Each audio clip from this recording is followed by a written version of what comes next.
नमस्कार दोस्तों, all India news में आपका स्वागत है।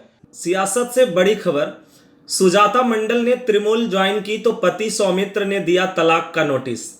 जी हां, पति है भाजपा से सांसद। पश्चिम बंगाल में सियासी हलचल तेज हो गई है और नेताओं के भाजपा ज्वाइन के बीच सोमवार को भाजपा सांसद सौमित्र खान की पत्नी सुजाता मंडल खान ने तृणमूल कांग्रेस ज्वाइन की।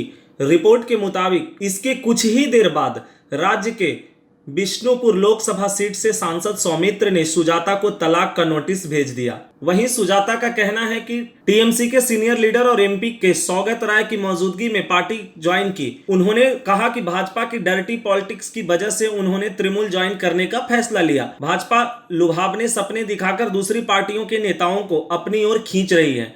उन्होंने कहा भाजपा की ओर से नेताओं को अच्छी पोस्ट देने की और कुछ नेताओं को मुख्यमंत्री बनाने का वादा किया जा रहा है। सुजाता का कहना है, उन्होंने कहा कि भाजपा में उन लोगों को सम्मान नहीं हो रहा है जो वाकई में इसके लायक हैं। पश्चिम बंगाल को सिर्फ ममता बनर्जी ही विकास के रास्ते पर ले जा सकती है। उन्होंने कहा कि सिर्फ ममता ही राज्य को बांटने की राजनीति से बचा सकती हैं।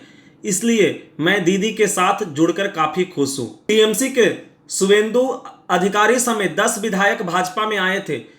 इसके पहले गृह मंत्री अमित शाह शनिवार और रविवार को बंगाल के दौरे पर थे। ममता बनर्जी के खास रहे पूर्व मंत्री शुवेंदु अधिकारी ने शाह की मौजूदगी में शनिवार को भाजपा का दामन थाम लिया था।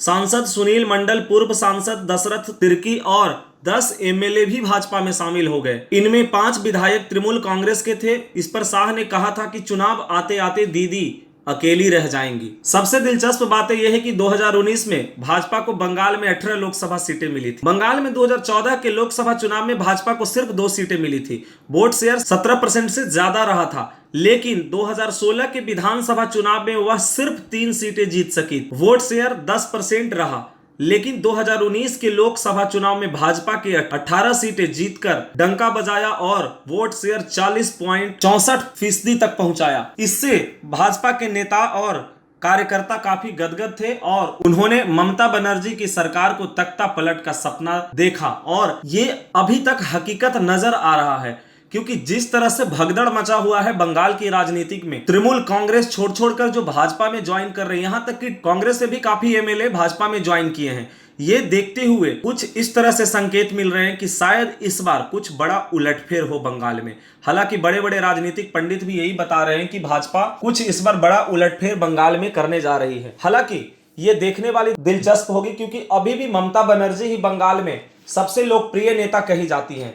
हालांकि इसमें कितनी सच्चाई है ये तो आने वाले समय ही बताएगा। दोस्तों, अमित शाह की रैली में जिस तरह से भीड़ उमड़ी है, ये देखते हुए कहीं ना कहीं भाजपा को और ज्यादा विश्वास हो गया है कि वो बंगाल के किले को फतह कर सकता है। चलिए देखते हैं ये राजनीति किस करवट बैठती है, और अब ज्यादा समय भी नहीं बचा है, तो ये देखने वाली बात होगी बंगाल को दीदी बचा पाती है या बंगाल भाजपा का कमल खिलता है, तो आने वाले समय बताएगा। तो दोस्तों, और भी लेटेस्ट खबरों के लिए देखते रहिए ऑल इंडिया न्यूज।